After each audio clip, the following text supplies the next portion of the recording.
یعنی نوعمر بیریش لڑکوں کے ساتھ اٹھنا بیٹھنا یہ موجبی فتنہ ہے۔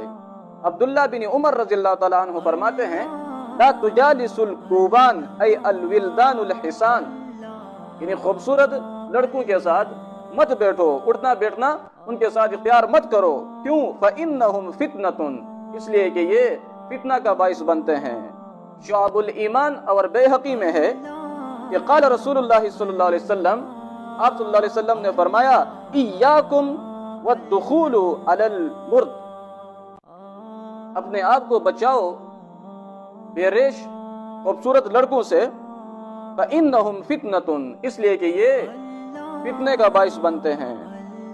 ابن جوزی کی کتاب ذم الہوا میں ہے کہ قال رسول اللہ صلی اللہ علیہ وسلم، کہ آپ صلی اللہ علیہ وسلم نے فرمایا ہے لعن اللہ الناظر والمنظور الیہ من المردان، کہ اللہ تعالیٰ نے لعنت فرمائی ہے دیکھنے والے پر بھی اور جس کو دیکھا جاتا ہے دونوں پر، لڑکوں میں سے، یعنی نوجوان بیریش امرد لڑکا اس کی طرف دیکھنا یہ بہت سخت گناہ ہے، اس کی طرف دیکھنے والا اس پر بھی حدیث کا مفہوم ہے کہ اللہ تعالیٰ نے لعنت فرمائی ہے، اور جس لڑکے کو دیکھا جاتا ہے اس پر بھی لعنت فرمائی ہے۔